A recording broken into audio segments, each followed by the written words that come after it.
খাদেম আসতেছে, মাথার মধ্যে কলস ভর্তি পানি নিয়ে আসতেছে।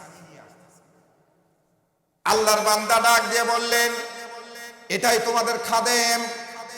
জি, এটাই আমাদের খাদেম, এটাই আমিরুল মুমিনিন হযরত ওমর ফারুক রাদিয়াল্লাহু তাআলার সামনে লোকটি ডাক দিয়ে বলতেছে, হুজুর,